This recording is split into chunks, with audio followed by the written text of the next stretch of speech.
Good morning बेटा। आज बेटा हम पाठ 7 का अभ्यास कार्य करेंगे। हमने पाठ आपको पढ़ने के लिए दिया था संत निकोलस, तो आपने पढ़ा होगा इसमें कि संत निकोलस था वो क्या था, एक बहुत ही धनी परिवार का लड़का था। वो शहर में यानी कि अपने जो शहर था उसमें कोई भी गरीब व्यक्ति होता था उसकी वह चुपके से बिना बताए उसकी मदद कर देता था। और उसका जन्म 25 दिसंबर को हम क्रिसमस डे के रूप में मनाते हैं। ईसा मसीह के रूप में हम उसी का जन्मदिन मनाते आ रहे हैं।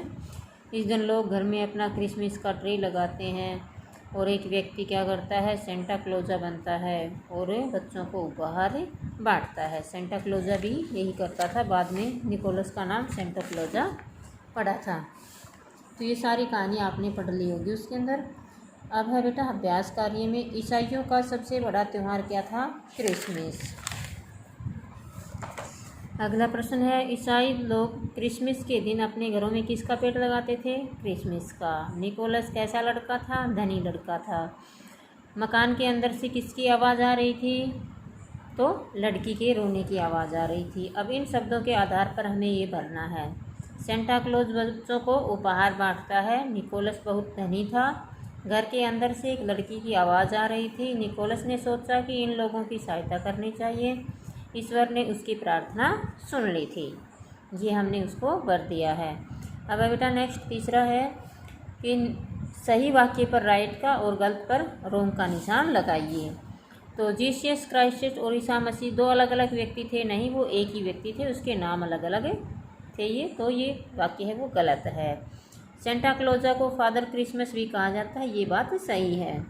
निकोलस ने सोचा कि इन लोगों की सहायता नहीं करनी चाहिए, ऐसी बात नहीं थी, वो उनकी सहायता करने की सोच रहा था, तो ये वाक्य गलत है। निकोलस के खजाने में लोहे की 12 छड़ी रखी थी, 12 छड़ी नहीं थी बेटा, 3 ही छड़ी थी, तो ये भी वाक्य गलत है। संत निकोलस का नाम बदलकर सेंटा क्लोजा हो गया, ये बात बिल्कुल सही है, तो हमने सही का निशान लगा दिया।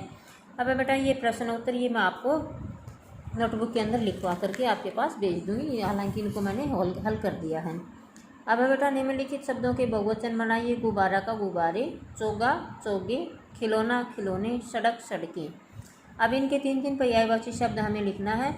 बालक का शिशु, बालक लड़का, लड़की का कन्या पुत्री बेटी, मकान का घर आलय सदन, प्रार्थना का पूजा अर्चना, ये अर्चना कर रखा है तो इसका आएगा अर्चना उपासना, और रात का रजनी रात्रि और निशा।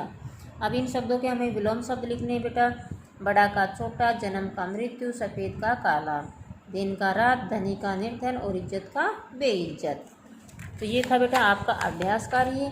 इसको बेटा अपनी बुक में भरना है और आपको यादें करना है। धन्यवाद।